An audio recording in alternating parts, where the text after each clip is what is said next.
Alright, we're going to be talking all about neck tension today. And I'm not handing out back rubs. We're talking about how to get the best neck tension to get the most consistent and precise ammunition possible. We're going to be talking all about expander mandrels, bushing dies, everything from budget to ballin', and how to make it work for you. Let's dive into it.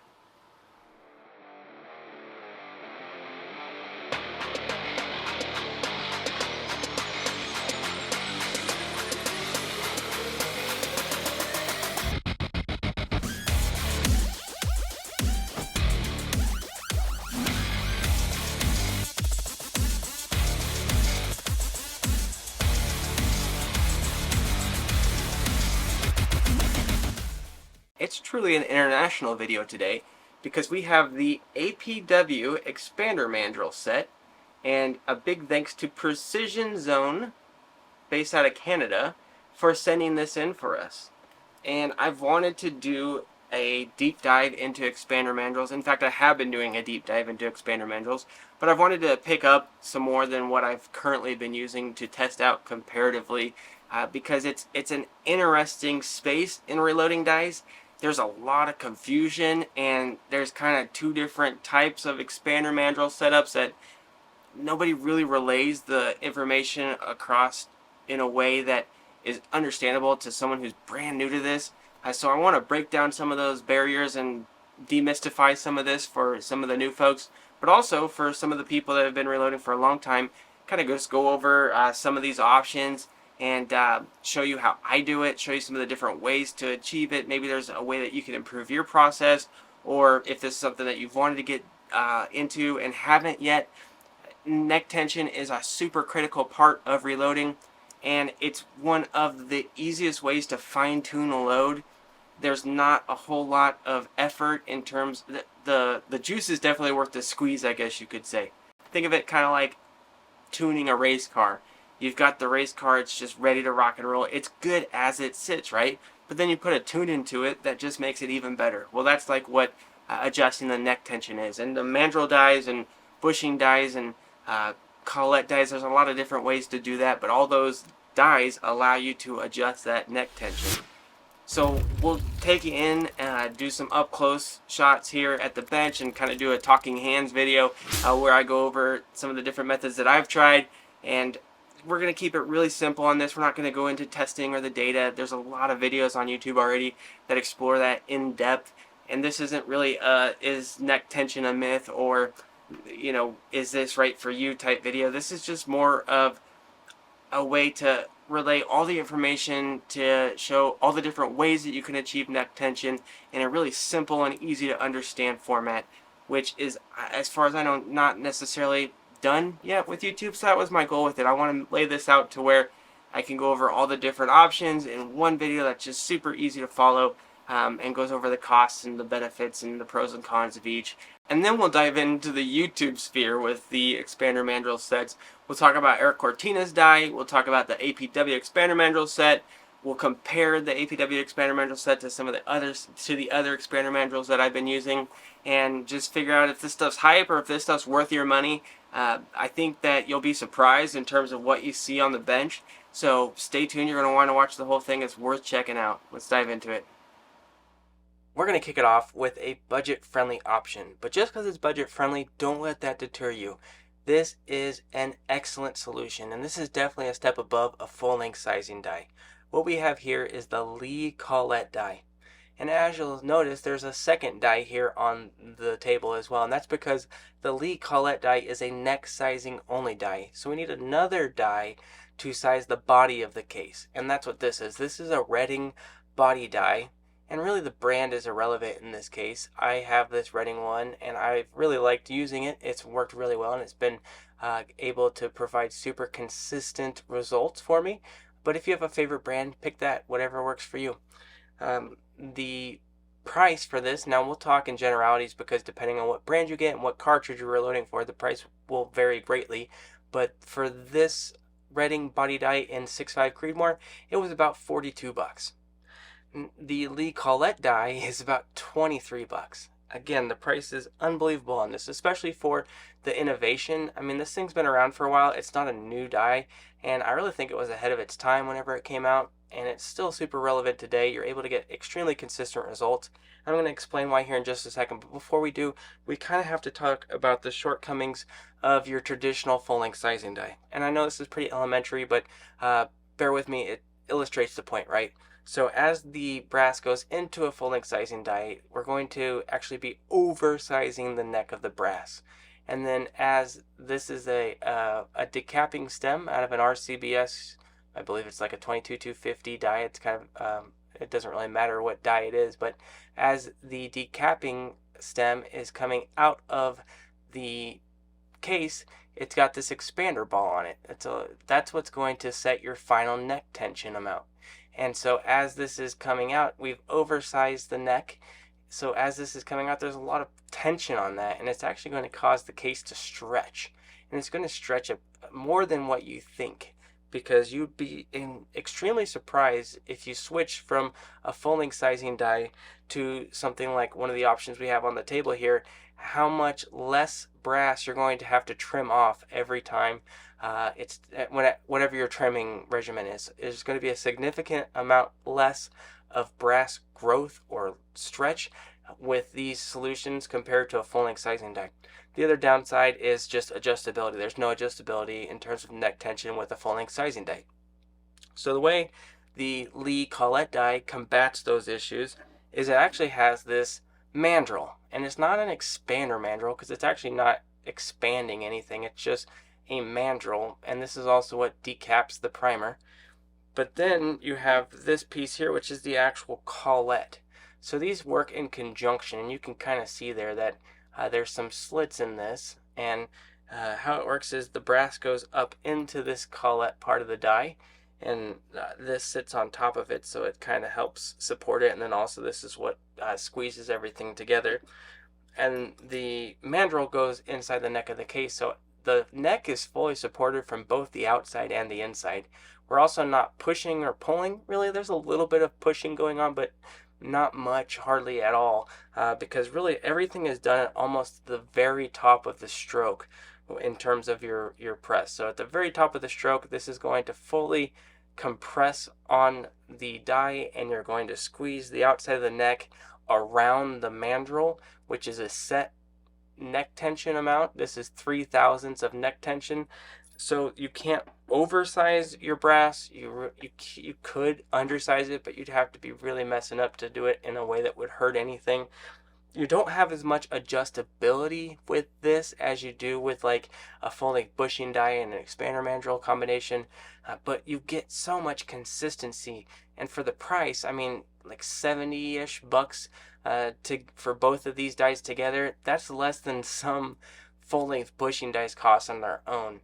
So heck of a deal for an awesome product that's going to get you insane results. It's really worth the try. If you haven't gone down any of these avenues in terms of adjusting your neck tension and the different dies and the different ways to do it, try this one first if you're a skeptic or if you don't have a lot of money to throw at it. This is going to really be an eye-opener, and you're going to like it, trust me. Alright, so here is the bushing die and the full-length bushing die and the expander mandrel set. Now, this is almost reminiscent of the full-length sizing die in terms of how it works. We're kind of going back to what we did originally and what we didn't like with the full-length sizing die, but let me justify it here. So we're going to be oversizing our brass. We're going to be oversizing the neck of our brass a little bit with this full-length bushing die, and then we're going to be bumping it back out to the final dimension with our expander mandrel. But the reason why this is a more consistent and precise solution than the full-length sizing die is because we can control the amount that we're sizing the neck of the brass with these bushings. So these bushings come in endless brands and sizes, and it's caliber specific, and there's a way to calculate which one you need. And then even from there, there's some different schools of thought in terms of which way to go. And if you have questions about that, or you're shopping and you need help, leave me a comment below. I'm happy to help out. It's just too much to get into on this video. But we can set the exact amount that we're sizing the neck with the full length bushing die, and then we can set the final dimension of the inside of our neck based with these expander mandrels. So we're setting our final neck tension amount with these. And the reason that this is a better solution than the full-length sizing die is because we're actually working our brass a lot less. So let me talk about it in numbers, because that's the easiest way to kind of compare the two. So whenever I'm with my 6GT for my PRS competitions, I am sizing my brass to about 4 thousandths of neck tension with my bushing die. And it's easier to talk in terms of neck tension compared to dimension, because it starts getting really confusing. This is based off the outside diameter and this is based off the inside, so we'll just talk neck tension. So as it comes out of my full length bushing die, it's sitting at 4 thousandths of neck tension. As it's coming out, and then after I use my expander mandrel, I am sitting at 2 thousandths of neck tension.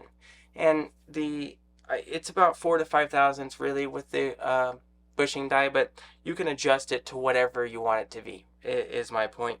Now with the full length sizing die, I just did a test with it, and I took the expander ball out, the capping stem out, and I sized a piece of brass. I measured the neck, and then I used an expander mandrel and bumped the neck back out, and then seated a bullet.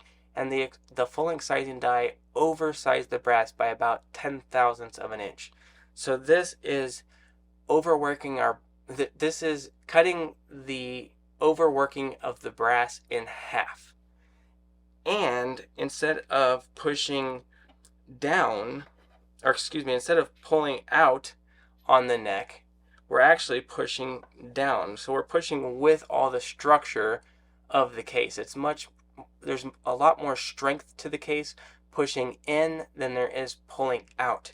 So we're really not smushing the case at all. And since you're able to dial in your neck tension amount so much with these bushing dies, really whenever you're running the brass through the expander mandrel, there's hardly any pressure in the press at all. I mean, it's very, very easy to bump the neck back out that 2 thousandths, 3 thousandths of an inch, whatever it is, because that's so little tension compared to 10 thousandths or more that you see with the full length sizing die.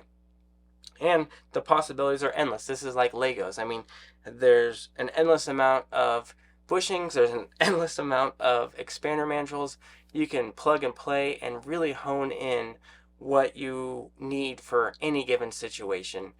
And every situation is a little bit different. Sometimes the goal is to oversize the neck the least amount possible with the bushing die, and then to bump it out to your final dimension with the mandrel. But there's kind of a balance between not sizing too much with the bushing, but also getting consistent results with the expander mandrel, because you need to size the brass enough to be able to expand it back out consistently. Like if you just went 2 thousandths of neck tension out of the bushing die and then 2 thousandths of neck tension off the expander mandrel, like the expander mandrel is not doing anything. You're just going based off the bushing die, and the bushing die, while it is consistent, it's not as consistent as the mandrels. So that's kind of the rundown of these different setups. Now quickly, I'd like to compare the APW Expander Mandrel to another popular option, because I think there's a lot of stuff to talk about in terms of just these two solutions, but then just expander mandrels in general. So let's switch up to that real quick. On this side we have the 21st century expander mandrel, and then over here we have the APW expander mandrel.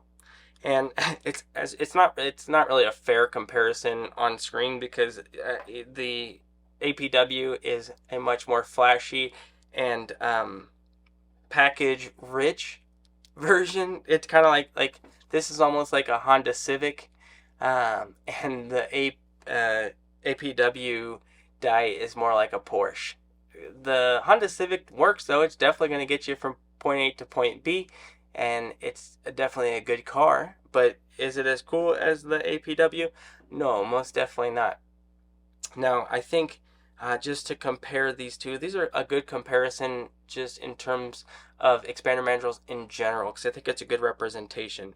There's a great disparity between the high-end expander mandrels and the more budget expander mandrels. For instance, this 21st century expander mandrel, you can buy this a la carte. Now, granted, you can also buy the APW expander mandrel a la carte as well, but the APW one comes from Canada, and while shipping's not that expensive, it has kind of a connotation to it. I'll acknowledge that. I still think that people should, if you need something, if you want the APW expander mandrel, it's definitely worth. Don't let the fact that shipping from Canada deter you, is what I'm trying to say.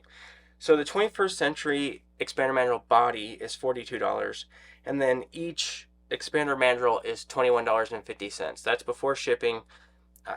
For what you see here, which is one die body and one expander mandrel, I paid $70 shipped. The APW set comes in at about $230-ish shipped. The actual die set itself, the expander mandrel set itself, is $200, and then you have to pay for shipping. So it's somewhere around $20 to $50 for shipping, depending on where you're at. $50 might be a little bit high. It might be more like 20 or 30 bucks. I believe I looked it up and it was about $230 shipped to me, which is central United States. Wow, this is a big price difference. Like, that's a lot of money. That's not that much money. I can kind of stomach that. But if you think of it in terms of what you're getting with the APW compared to this 21st century, just with what comes with it, let's not even look at build quality or anything else, just in terms of what comes with it. So over here, we're getting 6 different calibers. We're getting 1 caliber and 1 diameter here. Over here, we're getting 6 calibers and 2 different diameters for each caliber. So it comes with 1,000th neck tension mandrels and 2,000th neck tension mandrels. The 21st century, if we were to buy just the die body and all the expander mandrels, not including a base, just the die body and the expander mandrels, we would be looking at $300. If we were to buy the die body, the expander mandrel, and the base, we would be looking at $328. And that is just kind of mind-boggling to me, because I always thought that this was the easiest one to get into, but really, if you have 3 or 4 calibers that you're reloading for, you might as well just get this. It's kind of the buy once, cry once model here. Yeah, you could get into this cheaper and buy expander mandrels one at a time. I will tell you, an expander mandrel, if you buy them one at a time, they're almost $30 each shipped. For this APW, if you want to buy expander mandrels, it's $20 shipped, and that's even coming now.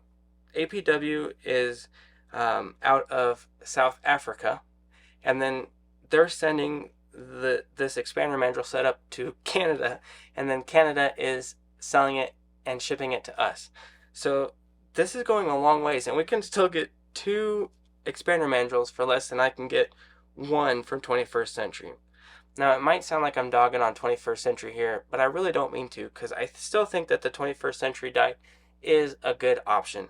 It's not flashy, it's not fancy, but it works. And I've used it now for quite a long time, and this isn't, I have since ordered some other expander mandrels for it, but this is what I started off with, and it got me into PRS, and it worked.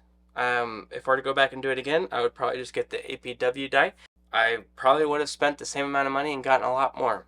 This APW die is unreal in terms of machining. It's the same quality as what we're used to seeing out of the guys from Area 419, and it's kind of hard to even show on camera because this stuff is machined so well. It's hard to not have it blow out in the camera. But this stuff is just unreal in terms of the tolerances. Everything is machined to extremely high tolerances. Everything feels just insanely refined, and it just exudes that high quality feel that we just know and love from companies again like Area 419 or really they're the only ones I can think of to compare this to, because it's just machining on a whole nother level. are these YouTubers just overhyping their products? You know, between APW with Peter and Impact Shooting, or you have Air Cortina with his Expander Mandrel set, and really his is just the die body, but his also does something cool as well. It sizes the base of the case, so down here where your full length sizing die doesn't size, his Expander Mandrel will come back and actually size that to help. He uses the 21st century Expander Mandrels in his die. His die body is $65, so it's a little bit more than this die, but it does something else, something that no other die does. The APW Expander Mandrel set is different from every other Expander Mandrel currently offered. So yeah, they're not overhyping these guys. These are completely legitimate. I don't even need Eric's to tell you that. I can just tell you based off, I mean, they're simple facts. I don't have to have it in my hands to know that. So if you are in need of an Expander Mandrel set, I would definitely give APW a look, or heck, Cortina, friend of the channel, and his stuff is high quality as well. And if that fits your role better, then get it. But definitely, show some love to APW and the guys over at Axis Precision Works and Precision Zone. They supported the channel by sending this in, and we like to support those who support us. So if nothing else, at least hop on their website and check it out. They have a lot of cool stuff. They offer all the APW gear. They have their brakes. They have their new chassis that just came out, which is an all carbon fiber. Actually, it's a stock, not a chassis, an all carbon fiber stock. They have a lot of really cool stuff over there. So go give them a look. Shoot them an email. Let them know, hey, fan of Precision Rifle Network. Thanks for supporting the content that we enjoy watching. And if you need something, order it from them. They're awesome to work with. I reached out to them independent of doing this video and asked a few questions. I don't know if they knew it was me, but regardless, they answered them promptly and were more than willing to help out, and were very courteous, kind, and knowledgeable. So go check them out, guys. That's probably everything you could ever want or need to know about neck tension. But if you do have any questions, please feel free to leave me a comment down below. I'm happy to answer anything that might come up. And also, leave me a suggestion for what you want to see next on the channel, specific to reloading content. I have some pretty cool stuff in store. I'm going to be doing some lever gun things. I'm going to be doing some bullet testing. So I have some things in store, but I definitely want to hear what you would like to see as well. Make sure to like, subscribe, and share. You know how YouTube doesn't necessarily support our type of content, and the best way that you can stick it to Susan is by hitting that thumbs up button. It's super easy to do, and it really does help out a lot. Anyways, we'll see you next time. Thanks for checking back in here at Precision Rifle Network.